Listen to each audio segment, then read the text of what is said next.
ማርያም አወላለድ ስለ ድንግል ስለ መውለዷ ይነግርና የሆነ ቦታ ነው የሚቀይረው እንጂ ይዘግባል እኮ እስከሆነ ቦታ ይዘግብና የት ነው የተወለደው ኢየሱስ? መጽሐፍ ቅዱሳችን በቤተልሔም እንደተወለደ ይነግረናል። በከብት በረት ውስጥ ቅዱስ ቁርአን ደግሞ ዘንባባይቷ አጠገብ ነው የሚለው። መወለዱን ግን ሁለቱም ያምናሉ። ከድንግል መወለዱንማ አይደለም ሁለቱም ተቃዋሚዎቹ አይሁዶችም ሌሎች ፓጋኖችም ያምናሉ በዘመኑ ያዩት። አሁን ጥያቄው ምንድነው? ሐሳቡን ከሰሙት እሳቸው ወይም ከሌላ መጽሐፍ ላይ ከወሰዱት ዘንባባይቷ ዛፍ ላይ ሳይሆን መሆን የነበረበት የተወለደ ማለት ነበረባቸው በከብት በረት እኮ። አንድ አይነትማ ከሆነ ለምን አስፈለገ ቁርአን? ማለት አንድ አይነት ከሆነ እኮ ባይብል ነው አይነት መሆን አለበት። አየህ ይሄን ነው የምንልህ። መጽሐፍ ቅዱስን ለመኮረጅ የሚያነሳሳ ምንም ነገር የለም። የዓለማቱ ጌታ አላህ ራሱ ነብይ አድርጎ ስለመረጣቸው እውነታውን የነገራቸውን ነው። ይህ ለሳቸው የሚወርደው ራእይ ከባይብል ከመጽሐፍ ቅዱስ ጋር ከወንጌልም ሆነ ከኦሪት ጋር ይስማማል ወይስ አይስማማም ግዳቸው አይደለም። ከአላህ ዘንድ የመጣውን ቃል ለሌላው መረረውም ጣፈጠውም ያንኑ ማስተላለፍ ነው። መልአኩ ገብርኤል ተልኮ ማለት ነው እንዳንተ እንደ ሉቃስ ወንጌል ዘገባ ለማርያም ልጅን ሲያበስራት የልዑል ልጅ ይባላል ብሎ ነው የነገራት። የአላህ ቃል ግን ልጅ ሳይሆን ባሪያ ተብሎ እንደሚጠራ ነው የነገራት። ነብዩ መሐመድ ይህንን የሉቃስ ወንጌልን ሐሳብ አንተ እንደምትለው ወደ አረብ ምድር ከተበተኑ ከአንዱ ክርስቲያን የኢየሱስን ታሪክ ሰምቶ ቢሆን ኖሮ ልጅን ባሪያ ብሎ አይገለብጡትም ነበር። ለነገሩ ቁርአኑም የሳቸው አይደለም ከመነሻው። ስለዚህ አሁንም መጽሐፍ ቅዱስ ከሌላ ክርስቲያን ስብከት የተወሰደ ቢሆን ኖሮ ታሪኩን እናገኘዋለን። ስናነበው ግን ምን እናገኛለን? አንድ ከባይብሉ ተቃራኒ ሆኖ፣ ሁለት ባይብል ያላዘላቸው ባይብል የረሳቸው መጠቀስ የነበረባቸው ሜን ፖይንቶችን ቁርአን ጠቅሷቸዋል። ባይብል ግን አያውቃቸውም። ግን ለምን እንዲህ ይላል? አሁን ቁርአን ላይ ሳነብ ብዙ ቦታ ይቻላል መጽሐፍ ቅዱስ ልክ ነው እያለን ያለ አይደለም። መጽሐፍ ቅዱስ ነው የሚል ጥቅስ የለም። ቁርአን ይላል። ቁርአን ይሄው ቀደም እኮ አልኩ የወረደውን እመን ነው እንደሚለው የወረደላቸው። እንደውም ክርስቲያኖች እዚህ ጋር አንድ የጻፍኩታል ኢብን እንኳን ክርስቲያኖች የሚዳኙት በቁርአን እንዳልሆነ ይናገራል። ክርስቲያኖች የሚዳኙት በመጽሐፋቸው ነው ይላል የሚፈረድባቸው። ስለዚህ መጽሐፉ ያ መጽሐፍ ተጠቅስ ከመጀመሪያው እንነሳ። ቅዱስ ቁርአን የቱ ጋር ነው መጽሐፍ ቅዱስን እመኑ የሚለው? ቅድም እኮ አልኩት አመንን በል ብሎታል እኮ ቅድም ሳነብ ሰምተውኛል። ደግሜ ማንበብ ስላልፈለኩ ነው እዚህ ጋር ነው። በቃ አንተ ማንበብ ካልፈለክ እኔ ላንበበው አዳምጠኝ ምን እንደሚል ሱራ 384 ምንም ችግር የለም ላንብብልህ። ኦኬ ቢስሚላህ ተከታተለኝ። በአላህ አመንን በእኛ ላይ በተወረደውም በቁርአን በኢብራሂምና በኢስማኤልም በኢስሐቅም በያዕቆብም በነገዶችም ላይ በተወረደው ለሙሳና ለኢሳም ለነቢያትም ሁሉ ከጌታቸው በተሰጠው አመንን ከእነርሱ መካከል አንድንም አንለይም እኛ ለእርሱ ታዛዦች ነን በል ይላል። አሁን በኃይለ ቃል እያወጣው ለጠይቀህ ወደኛ በተወረደው በቁርአን አመንን በሉ ይላል። ይሄው ቁርአን አጠገባችን አለ አንስተን ማሳየት እንችላለን። በኢብራሂምና በኢስማኤል በኢስሐቅና በያዕቆብ በተወረደው ይላል። መጽሐፍ ቅዱስ ውስጥ ለአብርሃም የተወረደ ነገር መኖሩን ይናገራል። ለይስሐቅ ለያዕቆብ የተወረደ ነገር መኖሩን ይናገራል። ያ ኦሬዲ ኖ እኔ ያልኩት ያለው ምንድነው እመን የሚለው አሁን በመጽሐፍ ቅዱስ በወረደው አሁን መጽሐፍ ቅዱስ ነው አይደለማ። ወንጌላዊ ተክሉ ለኢብራሂም በተሰጠው እመኑ አለን። አንተ ደግሞ ባይብል አልከው። ባይብል ለኢብራሂም አልተሰጠማ። ለኢሳው ለኢሳ አላችሁ ለኢየሱስ ማለት ነው። ለኢየሱስ በተሰጠው በጣም ጥሩ። ለኢሳ በተሰጠው እንጂል ለኢሳ በወረደው እንጂል እመኑ ብሏል። ወንጌል ለኢየሱስ ነው የተሰጠው በአንተ እምነት? ኖ አሁን እኮ በእኔ እምነትና በእርሶ እምነት ሳይሆን አሁን እኛ ወንጌል የኛ ከእግዚአብሔር የተሰጠ ቃል መሆኑን ቁርአን 1000 ጊዜ 40 ጊዜ ተናግሯል። ያንተ ወንጌል አይደለም የሚናገረው ቃሉ የሚለው ለኢሳ በተሰጠው እንጂል እመኑ ብሏል። ለማን በተሰጠው? ለኢሳ። ያንተ ጋር ስንመጣ ደግሞ አዲስ ኪዳን ማን ነው ስንል ማቴዎስ የጻፈው፣ ማርቆስ የጻፈው፣ ሉቃስ የጻፈው፣ ዮሐንስ የጻፈው። ወንጌሎቹ ወደ ማን ነው የሚጠጉት? ወደ ጸሐፊዎቹ። ጥቅስም ስታጣቀስ ምን ትላለህ? የኢየሱስ ወንጌል ሳይሆን የምትለው የማቴዎስ ወንጌል የማርቆስ ወንጌል ነው የምትለው። አላህ ደግሞ ኢንጂልን ሰጠሁት ያለው ለኢሳ ነው። ለማቴዎስ አልሰጠውም፣ ለማርቆስ አልሰጠውም፣ ለዮሐንስ አልተሰጠም፣ ለሉቃስ አልተሰጠም። አንድ በል። ሁለተኛስ ኢንጂል የራሱ የአላህ ቃል ነው፣ የኢሳ ቃል አይደለም። እንኳን የሐዋርያቶቹ ሊሆን ይቅርና ወንጌል የኛም ነው።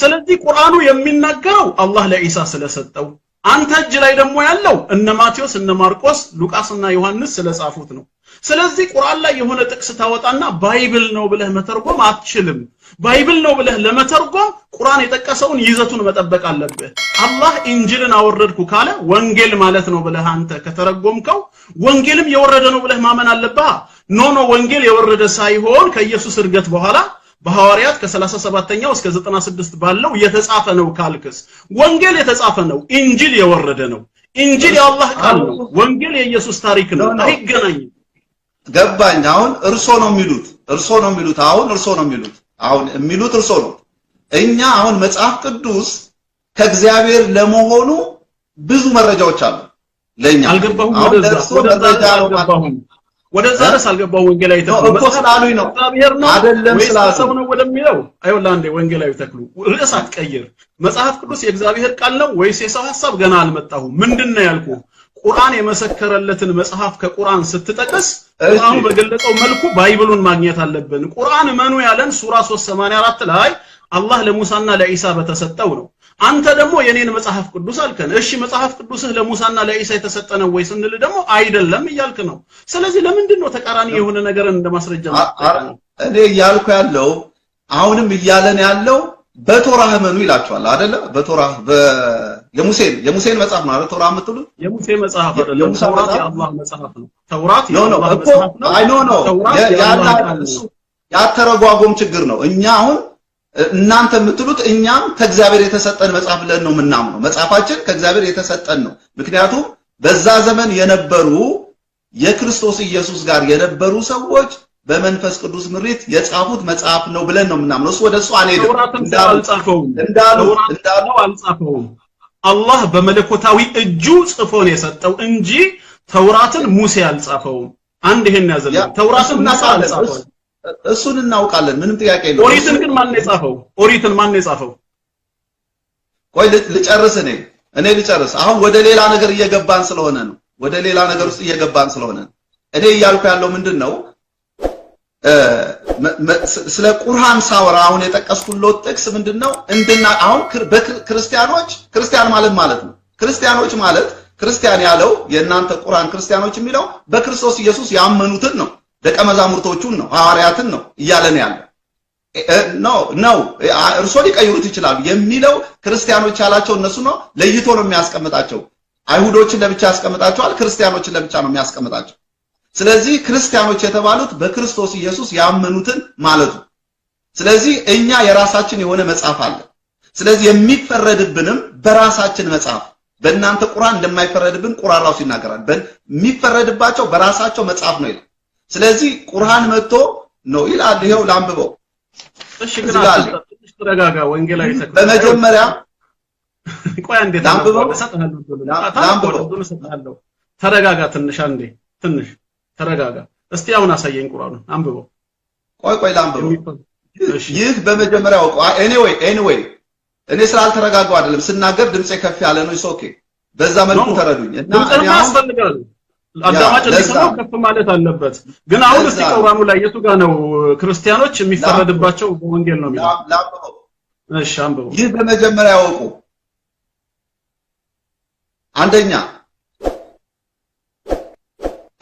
565 ማለት ቁርአን 565 66 እርሶ በራስዎ ሊተረጉሙት ይችላሉ 45 28 ያው ትርጉም እርሶ ጋር ስላለ ማለት ነው መጥቀስ ያለበት አንድ ጥቅስ አውጣና እናንብበው ከዛ ምንን ያሳያል ሐሳቡ በሚለው ደግሞ ዲስከስ እናርግበት ቁጥር ብቻ መጥቀስና 345 444 ማለት ትርጉም አልባ 565 አንብቡት እርሶ እዛ ጋር ስላለው እሺ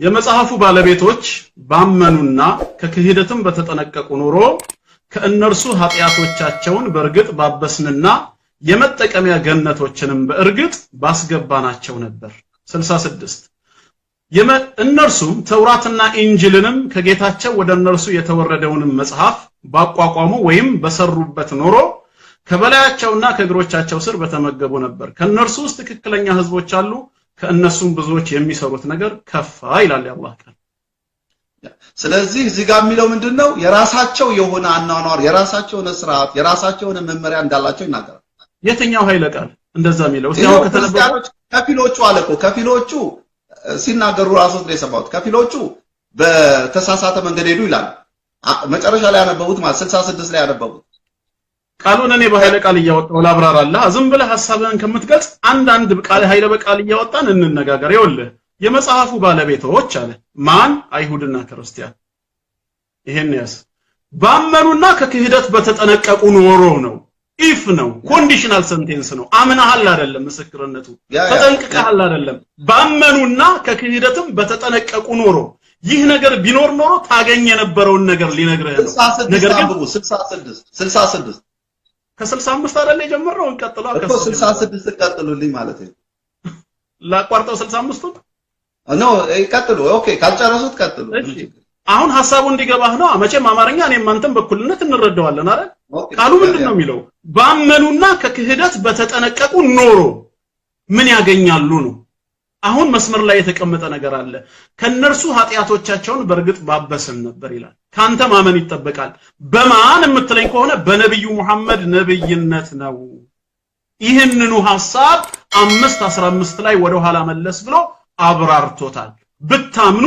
ከክህደት ብትጠነቀቁ ኃጢያቶቻችሁን እናበሳለን አንድ የመጠቀሚያ ገነቶችን በርግጥ ባስገባናቸው ነበር ጀነትም ይገባሉ አለ ምን ሲያደርጉ ነው ግን ሲያምኑና ሲጠነቀቁ በምኑ በራስ በቃሉ በራሳቸው መጽሐፍ ማለት የት ነው ያመጣው በራሳቸው የሚለውን ከየቱ ጋር ያገኘው ይሄው እዚህ ጋር እኮ ያነበብኩለት ምንድነው የራሳችን መጽሐፍ አለን እኮ ይለናል ራሱ እኮ ነግሮናል ቁርአን ራሱ እኮ ለይቶታል ከኛ ካንተ በፊት በነበረው መጽሐፍ ይለናል እኮ አሁን ቅድም ሳነከስ እሱ ሌላ አንቀጽ ነው አሁን ይሄንን እናብራራዋ ሌላ አንቀጽ ላይ እንሄዳለን እዚህ ላይ ግን እነሱ ጋር